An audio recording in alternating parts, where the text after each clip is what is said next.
Good morning, good morning. So I would rather do this when John was here because it just gets a little funny with him gone, but I want you to know you've caught me cheating on Ernest.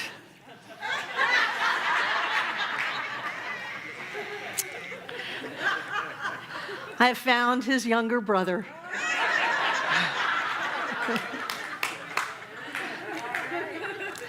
And when I first found this, but I have no idea how this got in my office. It showed up about a year ago.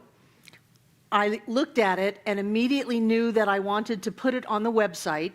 So I put this book, The Law of Mind in Action, another book of Fenwicke's, Being and Becoming, and his third book, How to Develop the Faith That Heals.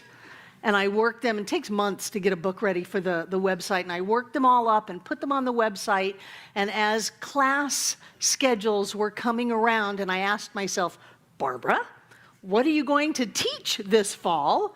All I wanted to teach was Fenwicke, because he is amazing. He's absolutely amazing. He helped Ernest write the original textbook, but when he's left to his own, he's not nearly so stuffy as his older brother. It's all the same thing: spirit, law, body, manifestation, creating your world, but Fenwicke is a poet. And in Ernest's later years, he helped Ernest write The Voice Celestial, which is an epic poem about our purpose in being here in physical form. And so I wanted to share with you just a little bit of this. And I read this once before, but I think we can all hear it again. It's the introduction to The Law of Mind in Action. I just love the old-timey metaphysicians. They're so clear. They're just so clear. He says, there is a law of healing so plain that even a child can understand it. So fundamental that the ablest mind has never yet thought through all of the facts and phenomena of life that rest upon it. It is the purpose of this book to make this law plain. The greatest power in the world is the power of thought, for it is creative mind in action. Nothing exists that did not first exist in thought. From the first sun that blazed only in the mind of the Creator to the last doll dress fashioned by a childish hand. Science supports the fact that the first movement in nature can have come only from the application of an immaterial force or will to the primary etheric particles, otherwise in a perfect state of equilibrium. It must leave to metaphysics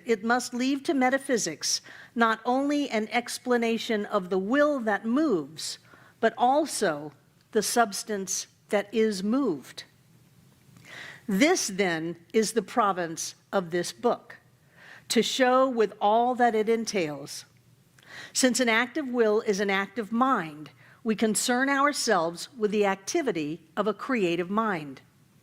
Again, since mind acts creatively, there is a way in which it acts. We must also, therefore, teach the way. It is to teach this way that the Bible was written, that Jesus lived and taught. This way has been known for many centuries, but has always been taught in terms of the understanding of the day. The great metaphysician taught largely in parables and oriental figures of speech, but he taught the way, and his followers were called the people of the way. We are the people of the way. We teach the way.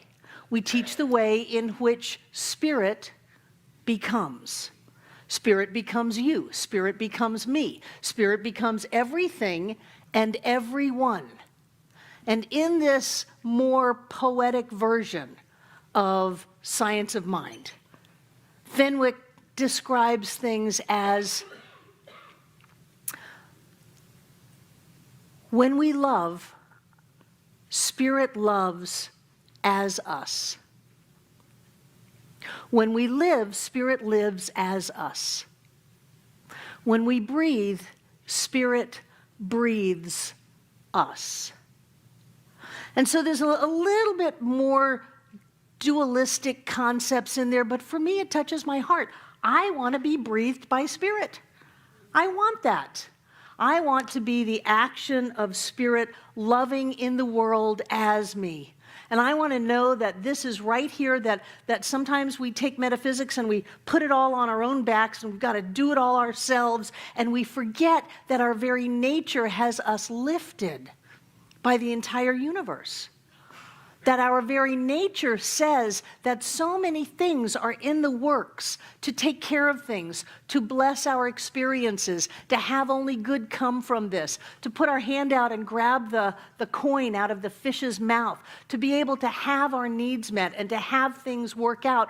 We forget, because God forbid we should go into this dualistic idea of an outside God, because for me, that God, the kids in the room, they pretty much screwed me over most of my childhood and my life. And I had this belief in this vindictive deity out there that was just out to get Barbara. And so I don't want to go there, but I don't want to lose that idea that I'm connected with all that is, I'm connected with everything that is, that my life has purpose and meaning. And that this movement of Spirit in my life is something that will do something to me and for me. It doesn't mean that I've given my power up or that I've lost control in my life. For that matter, Fenwicke is very clear. He says the way to have control over your life is to have control over your thoughts and to proclaim boldly that I will think the thoughts of love this day. I will think the thoughts of faith this day. I will think the thoughts of trust this day. And those are the only thoughts I will think. I will not let myself get hooked or tricked by things on the outside or even things on the inside, conscious or subconscious, that I may have picked up along the way, that I will stand true to who I am as a spiritual being on planet Earth. And that as I open up to that, I can feel something. Spirit breathes me. It's so native. I remember in Native American teachings, we'd be sitting around the fire, and Rocking Bear would be doing his native teachings, and he would say, you have to become as the hollow bone. That was a phrase, is a phrase in native teachings. It means you have to get your ego out of the way, or your bloated nothingness, as Emerson said. You have to become as the hollow bone. You have to surrender to nothingness and then feel Spirit blow through you. So you have to surrender to the idea that I've got this all handled and that I can create everything because I'm going to do it my way, and I'm going to have it come out the way that I feel most comfortable with, and surrender to this idea that there is something, even though it feels like nothing, and then whoosh, it comes through. And I tell you, that's a friendlier world for me to live in than the one that says, I have to do this. I want to connect with something that lifts me, that inspires me, that loves me, that has things 10 steps down the road already organized. I want to connect with that, and yes, it is what I am, but sometimes I don't know. And so I want that feeling that there is more to me than meets the eye. This book. How many people were in class last Monday night when I said this book is out of print? Out of print. It is not available. You can find one on Amazon used for $40 to $45. But you can't get the book. So here are all of the instructions on how to download them from our website, because on our website are many, many books free, and you can download them, and then everyone will just be able to read them on a tablet or something like that. And people were saying, boy, I really like the feel of a book. I just like that.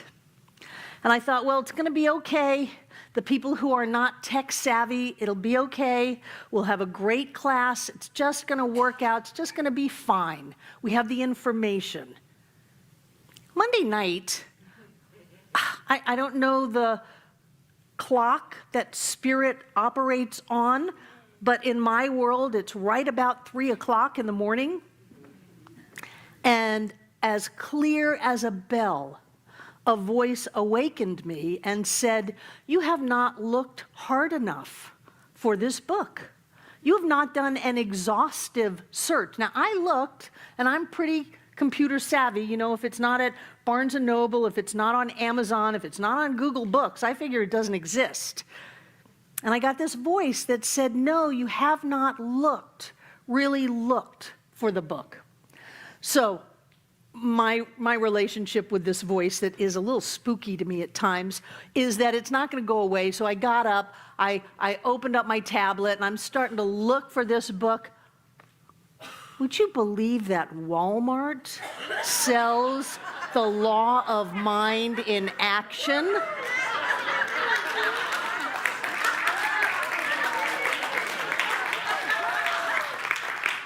God is in the Walmart.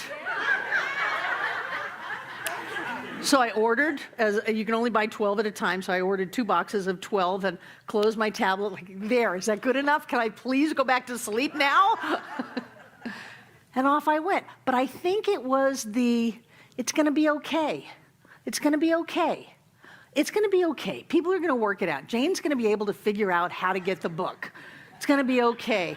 Joe's going to be able to hold the paper in his hands. It's going to be okay. It's going to work out. So what had to happen for Walmart to have it Monday night in the middle of the night? What had to happen in the past to set all of that up? How many years of connections and work and I figured there was going to be a print on demand and I'd get it in a month. No, 48 hours later, there it is. It was there waiting for me. Because when I am clear that there is a divine order to life, that everything is a blessing, that all is well, that I'm not just floundering alone in the universe with my own consciousness to create as best I can, when I get a sense that I am connected, magic happens. Miracles happen. And I believe that this book is a miracle, because when something doesn't exist, and then it does exist, I'll take it as a miracle. And I'll take it as I have legions of angels supporting me in what I do. That I have things that happen in the future and things that happen in the past. Things that are going on here and things that are going on there and everywhere that are coming together in concert and harmony to outpicture in my life so that my life is good. And people may say, well, it's not world peace, it's a book. I don't think there's any difference. I don't think there's any difference in how we live our lives, how we feel inside of ourselves, how we see the world, how we see ourselves. And anything that can help me feel that connection and feel that upliftment, I'll take. I'll take it. Because even with over 40 years in this teaching, there are still times that I am looking for something. I don't know what it is. I remember when I was a child, I was looking for a different family. I thought it was a different family. I was looking for an environment that would uplift me. And I figured this family doesn't have it, maybe another family will. The families on TV seem to have it. So I was looking for something, and I think that sometimes we are looking for a universe that will uplift us. I think we're looking for that greater awareness of ourself that will uplift us. The part of us that isn't beaten down by circumstances and situations and what people say. The part of us that knows at least a little glimpse of the truth of who we are. I think if we could see ourselves clearly, it would just blow us away. I think that sometimes people are locked up because they saw more than they could process. But if we could see the light that pours forth from us, if we could truly feel how loved, how precious we are, how amazing we are, it would change everything. And so Fenwicke, like so many of the early metaphysical teachers, says one of the first places you have to start is with forgiveness. but not forgiveness of other people, forgiveness of yourself. Because anything that stands in the way with your ability to connect with Spirit as the source of you will change how you live your life. And so he says, you got to get rid of that. You got to look at yourself in the mirror, and you've got to let yourself off the hook for whatever it is you think you did. Because who you are is amazing. Who you are is wonderful. Who you are is God in form as you. God breathes you. God lives you. God loves you. God loves as you. God lives as you. God breathes as you. However you want to language it. But if you can feel that, if you can feel that lifting up of yourself, it changes things. And this teaching goes from a circle with a V and some lines and an intellectual understanding of the descent of spirit into form as universes, as time and space, as that creative process. It is the same creative process that we experience. As we think our thoughts, as we feel our feelings, it moves through something, the way, and shows up as the circumstances in our lives. And to go from that intellectual understanding to that heart feeling is where we want to be. Because the tools that we have at our disposal are infinite. And as easy to understand as a child can. That wasn't totally grammatically correct, but that this teaching is easy enough for a child to understand.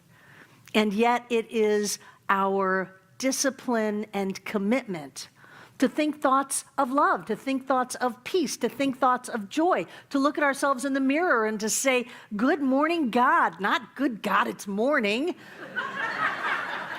To look at ourselves in the mirror and to say, you are fantastic. Of course you can do this. Of course you can have this. Of course life supports you. And you don't need to know how, and you don't even need to do a 5-step spiritual mind treatment to make it happen. You just need to know that everything's okay, that the universe unfolds in concert and harmony, that balance and love is the nature of life, and that however this shows up, it's going to be a great experience. We're going to have a great class Monday night because we're going to look at who we are. We are going to practice being students and teachers of the way. We are going to connect at a different way than Ernest had us connect. And I love Ernest. I mean, I loved Ernest long before I ever met John. I love Ernest, but Fenwicke has something. He really does. He does. I'm a religious science minister. This stuff rings my bell, you know, rings my chimes. This is what I do. So I want to share just a little bit with you.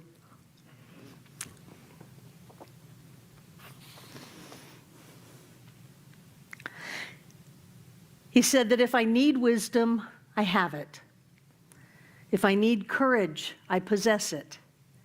If I need strength, it is within me. My inner life is one with God. And when we turn for guidance to it, it becomes our teacher and our guide. Some people are a little hesitant to look for guidance. You know, show me a sign. Oh, Lord, won't you buy me a color TV? Show me a sign. No, there is a part of us that already knows. There is a part of us that is already there. And I believe that the future Barbara, often in my life, has reached out to the present Barbara and said, come, child. It's already done. It already worked out. Everything is already fine. I'll hold your hand as we go through this. And I don't know a more comforting or faith-filled attitude than that. There is that within you that has already gone there, that can reach out and take you. And it's already done. There's no need for fear or worry or condemnation. There is no need to put ourselves down. There is only that which lifts us and lifts us and lifts us. So I've got a little bit I want to read to you. And I invite you to take a deep breath and close your eyes. These are the ideas that he recommends we let move through our consciousness. I will now take conscious control of my life. I will think only the things I want to think. I will control whatever is to come into my life by controlling my thought. I will think thoughts of truth that I may be guided by supreme wisdom. I will think thoughts of faith that I may have the peace of God that passeth all understanding. I do so now think. I am filled with the spirit of love. I am in harmony with the divine mind. I am open and receptive to the highest feelings. Conscious of the godlike qualities of my soul, I go my way today in the strength of the infinite. I walk upon the earth as master and not as slave. I keep the law, and the law keeps me. Today I look at my world as my friend. The stars are the eyes of God that watch me. The winds and the brooks are the voice of God that speaks to me. The forces of nature are the intelligence that serves me. I shall not fear today because I walk in a world I understand, in the presence of spirit which understands me. I draw upon the hidden energies and power of spirit. I am in harmony with it all. Just take that in, that there is a power and a presence that is within us and all around us. It's as near as our breath, as close as our heartbeat. It is love. It is light. It is life. And it lifts us every step of the way, that the only will of the divine can be for our highest and best, because we are it, and it is us. So breathe that in. Let yourself rest in that sureness that we truly are spiritual beings, living in a spiritual universe governed by spiritual law, that we are alive and well on planet Earth. We have everything that we need, everything that we desire. Our bodies are the bodies of God, perfect, whole, and complete in every way. Breathe it in,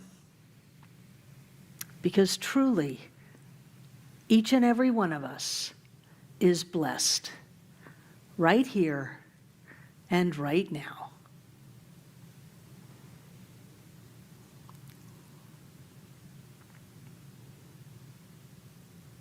Yeah, and come back into the room. None of us can ever be alone. First of all, there's 7.5 billion of us on the planet. Secondly, we are one with all that is. All of it conspiring for our good. You feel it? You feel good? Yeah. Thank you, Fenwicke. And so it is.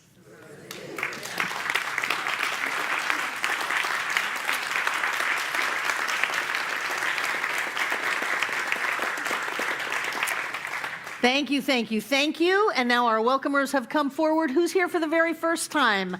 What a great idea you had to come to Center for Spiritual Living Asheville. Welcome, welcome from Clearwater, Florida. I forgot your names, but I know you're great. I'm glad you're here. Who else is here for the first time? Wonderful, wonderful. Here we go. If you're interested in knowing more about what happens here at the center, you can give us your name and address. If you just want email notifications, we send out a great e-newsletter every week, and that way you can know about fantastic things that are happening. But I want to tell you that coming into this place, I think this is the best center of the movement, coming into this teaching, coming around these kinds of people changes us. It has us quicken, or awaken, or shift. And all of a sudden, the world looks different. And when the world looks different, the world is different. So I'm delighted that you came to Center for Spiritual Living Asheville today. I'm very, very happy. Thank you. And now I'd like to invite our prosperity acceptors to come forward, take out what you're going to give. Those of you watching online, you too can be part of this giving process of life. You can go to our Donate Now button on the website, click it, and it will take you right to our PayPal page. And for those of you in the room, thank you. We're good. We are better than ever. We are doing great. We are demonstrating our teaching. We are walking our talk. And I am so grateful to be the co-minister of one of the most prosperous and successful centers in the movement.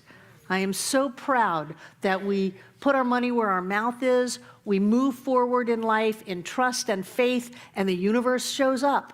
So whether you're putting something in the basket today, whether you have given through the donation station in the social hall, the PayPal account, the auto giving program, or if you have your bank send checks in, or if you just mailed something in on a whim, thank you. What I know is that God is the source of all supply, that money is God in action, and that our lives are filled with the presence of Spirit.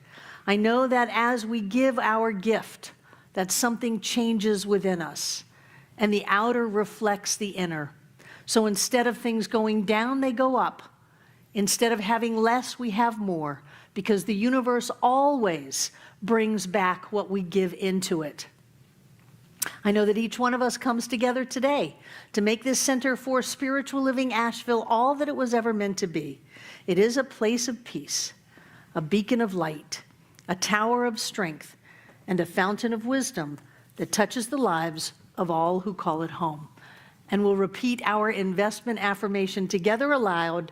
I freely and joyously give from the abundance and fullness of my overflowing wealth, knowing my gift goes with love as it touches and blesses the world. And so it is.